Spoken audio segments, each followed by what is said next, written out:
Pero nosotros, como somos hechos a imagen y semejanza de Dios, nosotros deberíamos reflejar la luz de Cristo al mundo que está en oscuridad. Y cuando nosotros no hacemos esto, entonces ahí es donde nosotros vamos a ocasionar problemas.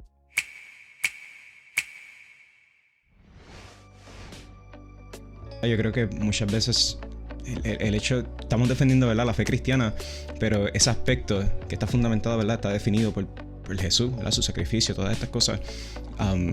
No sé cómo, no me pregunto, porque yo estoy la verdad que intento entenderlo, digo, puedo entenderlo hasta cierto punto, pero sacamos a Jesús de la ecuación muchas veces y Yes. en lugar de ser cristianos, somos apologistas primero. Que es irónico, ¿verdad? Porque estamos defendiendo la fe cristiana, pero ponemos eso primero.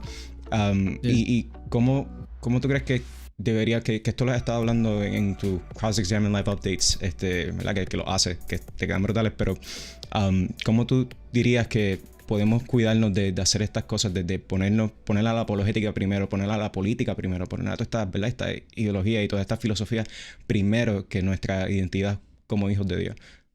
Yeah. Bueno, es una pregunta compleja. Yo creo que me imagino que va a variar de persona a persona. Acordémonos que muchas personas están más inclinadas a la parte cultural, hay personas que están más inclinadas a la parte académica, hay personas que están más inclinadas a la parte teológica o la parte misionera, etcétera, etcétera. Entonces cada uno le va a dar importancia al área del llamamiento, del llamado que Dios le ha dado.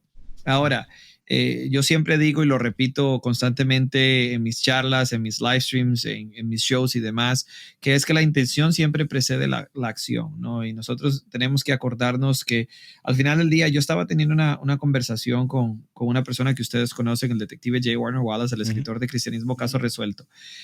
Y J. Warner Wallace y yo estábamos planeando hacer un show donde él iba a ser el viejo y yo iba a ser el joven, ¿no? Obviamente si uno de ustedes está ahí, entonces ya yo sería el viejo también, ¿no? Pero se suponía que íbamos a estar hablando desde la perspectiva de la apologética, desde el lado evidencialista que él trae, ¿no?, a toda esta disciplina de la apologética, y yo iba a enfocarme también la parte de las redes sociales, la juventud y las comunicaciones digitales, ¿no? La creación de contenidos y todo eso. Y vamos a tener un show, teníamos ya una televisora lista y todo.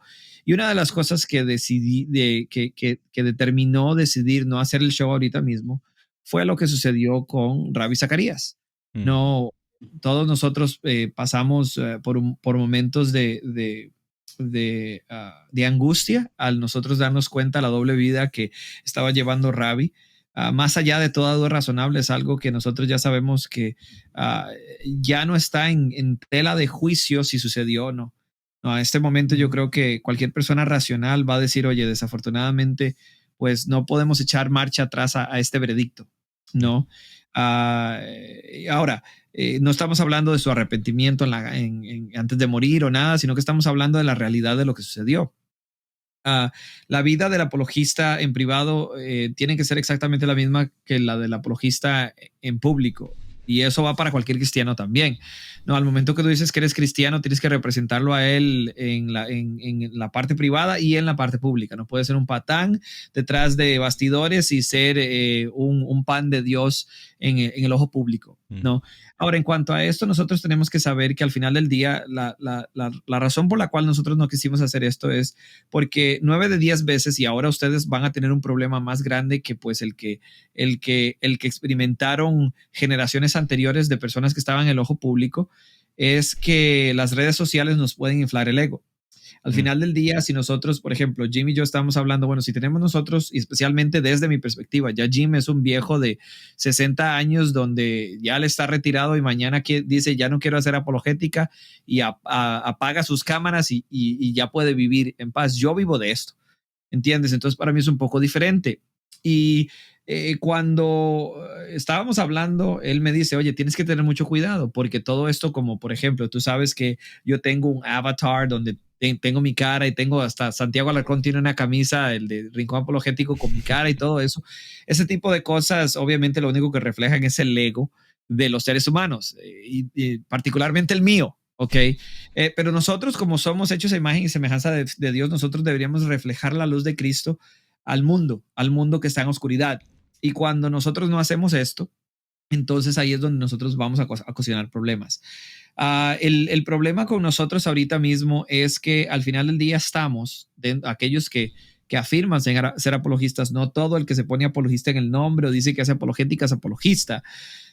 Yo acabo de leer un blog de un profesor de un seminario de Costa Rica que se llama Gary Shogren, si no me equivoco, donde él dice, el teólogo, el apologista, el crítico textual es aquel que ha dedicado miles de horas a estudiar estos temas y se ha refinado en los fundamentos de esta disciplina. No es cualquiera, no es una persona que lee un blog o se ve un video de William Lane Craig o se ve un debate y dice, wow, ya ahora soy apologista y voy a ir a destruir todos esos ateos de la internet o voy a ir a ganar todos los debates en un blog. Y obviamente estoy exagerando para hacer el punto de que existen muchas personas en las redes ahí. El problema es que al final del día terminamos convirtiendo esto en un ejercicio intelectual y dejamos las almas de lado. Y no terminamos representando a Jesús como deberíamos hacerlo. Yo soy una persona que estoy en rehabilitación, por así decirlo, en cuanto a lo crudo y lo grosero que soy. Yo sé que en Latinoamérica a veces esa palabra no es muy adecuada. En Costa Rica ser grosero es una persona nada más que es poco refinada en la manera que habla, ¿no? Para decirlo así. Y yo a veces he sido así en muchos de mis live streams y yo creo que esto viene por falta de amor a Cristo. O sea, por mi falta de poner a Cristo en el lugar que debe estar en mi vida. El otro día estaba viendo una publicación de un meme que puso un amigo mío de Soy Daniel TV, Daniel Bustos, y curiosamente este meme tenía que ver con la oración. O sea, personas que dicen que oran o meditan por 5 minutos en la mañana y esto les va a ayudar el resto del día para vivir una vida santa y una vida cercana a Cristo. Yo me puse a pensar y digo, wow, este soy yo. Hay días que este soy yo.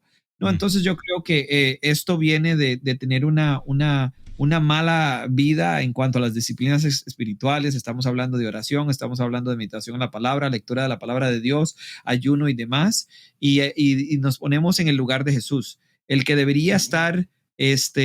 Nosotros deberíamos ser nada más reflectores de la luz de Cristo y a veces eso no se da. Yo creo que ese es el problema número uno, y para nosotros evitar este problema debemos de acordarnos que al final del día tal vez nosotros podamos saber mucho de apologética, filosofía, ciencia y demás, pero nunca vamos a tener la cantidad de conocimiento que nuestro Señor Jesús, así que Él debería siempre ir antes de nosotros. Yeah. Y quiero decir algo rapidito antes de pasártelo a ti, Bruce. Hay algo que a mí tengo esta preocupación y la he tenido por mucho tiempo ya, y no es tan solo, ¿verdad?, en el aspecto de las redes sociales, sino en la iglesia a lo largo de Puerto Rico y el resto de Latinoamérica. Y también en Estados Unidos, a lo largo del mundo, ¿verdad? Y es que a nosotros, esta juventud, esta próxima generación, veo que cada día que pasa hay muchas personas en posiciones, ¿verdad?, más altas, líderes, que nos hacen el trabajo más difícil. Y es porque las tácticas que utilizan casi siempre son bien counterproductive. Lo que hacen es alejar a las personas, darles cierta idea de lo que es el cristianismo a las personas, a tal nivel de que la apologética ahora mismo uno va a tener que hacer un esfuerzo más grande de lo que tenía que hacer hace unos años atrás. Al igual que con el evangelismo, tienes que hacer un esfuerzo más grande. Entonces ponen esta presión en los hombros, ¿verdad?, de nosotros, que realmente al final del día nosotros esto lo ponemos en las manos del Señor y simplemente hacemos su voluntad, pero sí sigue siendo más difícil y algo que no va a estar en ellos, va a estar en nosotros. O sea, ellos actualmente tienen el control, pero después nosotros somos los que vamos a tener que tomar el cargo, ¿verdad?, de eso. Yeah. Y me molesta hasta cierto punto porque es que parece que no piensan en eso, no piensan en esta próxima generación. En mi concilio, en mi iglesia, tienen lo que se llama la generación relevo. Y están ¿verdad?, preparando, capacitando a unos jóvenes, como tú estás haciendo, Jorge, que estás capacitando a la próxima generación de apologistas, y están intentando hacer un trabajo para no tan solo capacitarlos intelectualmente, pero también con la manera en la que se debe acercarse a personas que son inconversos. Porque descuidamos eso demasiado. Y claro está, somos humanos, fallamos, pero ponemos Tim Keller, esto lo voy a mencionar bien rápido, pero Tim Keller a mí me encanta porque desde que escuché esto nunca se me olvida, le he presentado narrativas de vida y la narrativa de gracia y la narrativa de desempeño moral. Y la de desempeño moral es básicamente que tu identidad, tu valor está basado en lo que tú puedes lograr con tu vida, lo que tú haces, y por lo tanto se forman jerarquías, etcétera. O sea, yo soy mejor que tú en esto, etcétera, por lo tanto tengo más valor. Y yo creo que hay muchos cristianos viviendo bajo esa narrativa. Demasiados cristianos viviendo bajo esa narrativa. Y es fácil vivir ahí, ¿sabes? Es cómodo. Pero entonces cuando vivimos bajo esta narrativa de gracia que me dice que yo no soy suficiente, de que yo no, ¿verdad? Yo sin Jesús, sin su sacrificio, yo no soy nada. Yo no merezco nada, ¿verdad? Y por lo tanto no soy más que nadie. No importa en qué posición intelectual esté, no importa, ¿verdad? En estatus, lo que sea, whatever. No soy nadie, si no es por Él. Y yo creo que es que hay demasiadas personas, y me incluyo. Hay veces que yo simplemente, si soy honesto, vivo bajo la narrativa de desempeño moral. Si somos, ¿cómo se dice? Súper mega honestos, ¿verdad? Con nosotros mismos, yo creo que vivimos más ahí de lo que se supone en esa narrativa. So que yo creo que es algo que día a día tenemos que recordarnos, de que debemos vivir bajo esa narrativa de gracia. So que, ya. No, y lo que voy a decir ahora mismo conecta tanto lo que Jorge Gil dijo como lo que Kevin acaba de decir. Y es que yo creo que lo que es una de las cosas que es clave para uno ser o tener el carácter de Jesús, cuando Jesús hacía apologética, ¿verdad? Que dialogaba con las personas, que aplicaba todas estas cosas.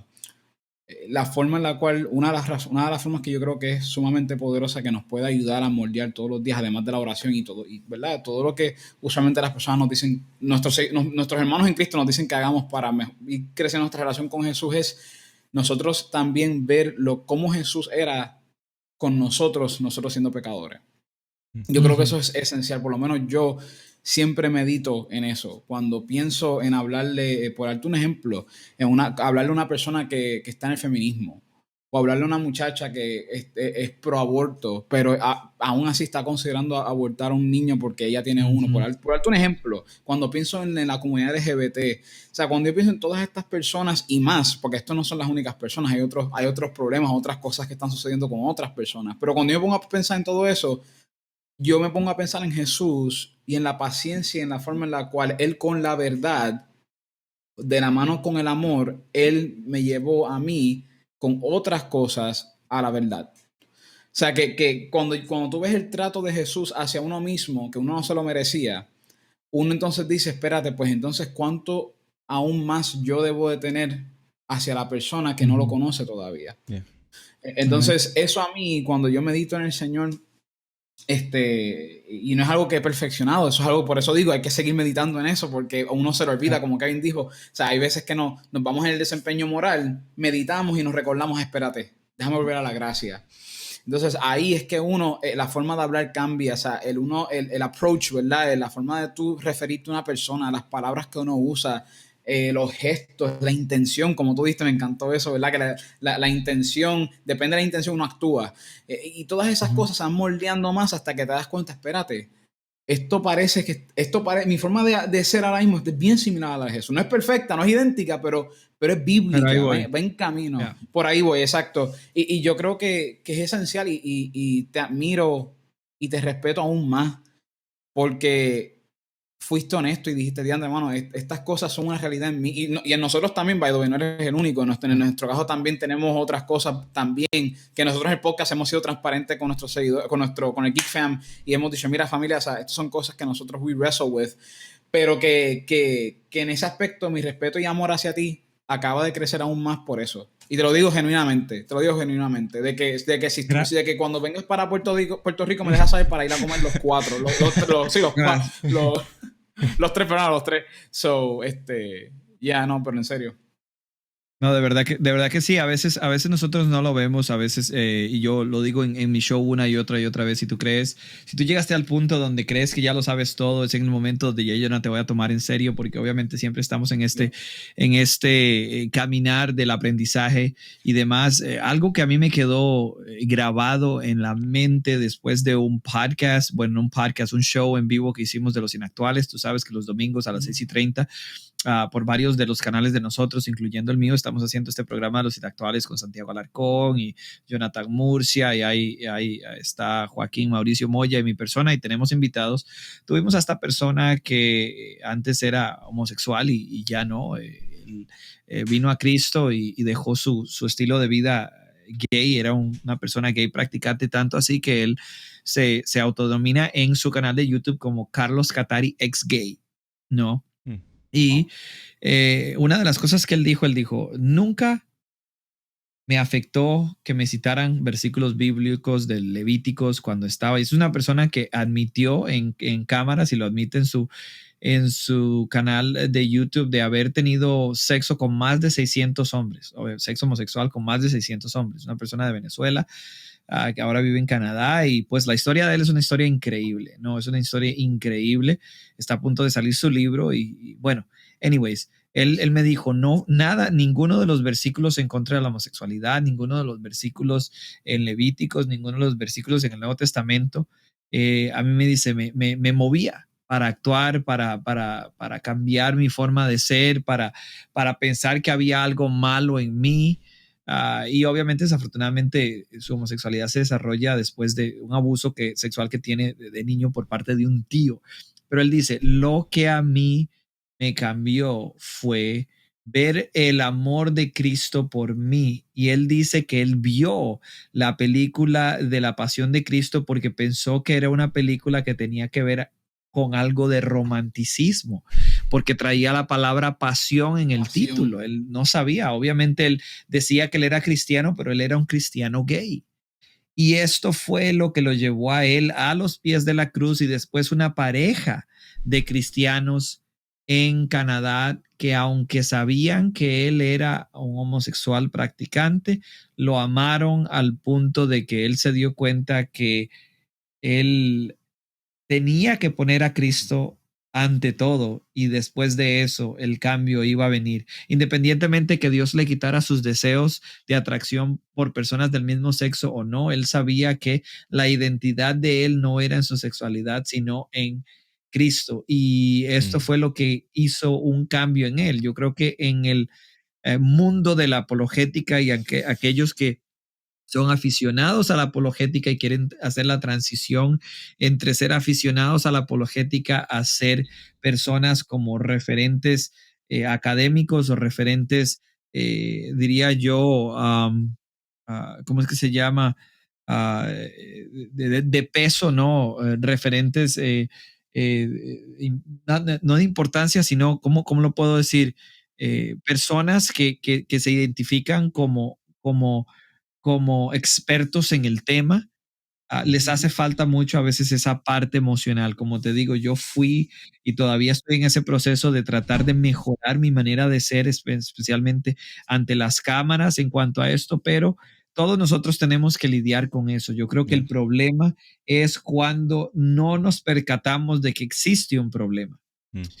Y al final del día, como lo dice nuestro amigo Bobby Conway de One Minute Apologist, a veces tú eres el quinto evangelio y es el único que muchas personas van a leer por mucho tiempo. No, tú eres el que va a contarle la historia de Cristo a los demás, no solo con tus palabras, sino también con tus acciones. Y en la apologética, nosotros como apologistas dejamos mucho que desear en cuanto a esto. Totalmente. Muchas veces el problema, y esto también lo escuché Frank Turek, que lo mencionó hace un tiempo acá, no recuerdo exactamente cuándo fue, pero de esos videos que ponen, de los videos de 5 minutos, que los clips, una pregunta un poco inusual que le hizo una persona acerca de la, ¿verdad?, estrategias para para practicar la apologética, y él sí hizo énfasis en el hecho de que muchas veces el problema no es intelectual, es más bien del corazón de la persona, y aunque inicialmente muchas veces creemos que simplemente porque inicialmente el problema es intelectual, pues siempre va a ser intelectual, pero la realidad es que no. Al final del día, el problema, la raíz del problema es del corazón. Quizás ser una rama, ¿verdad?, intelectual que tengas que cortar, pero ¿verdad? Pero al final del día es el corazón. Eso es lo que tenemos que tratar. Esa es la razón por la que estamos aquí. Simplemente el problema del corazón, el problema del pecado.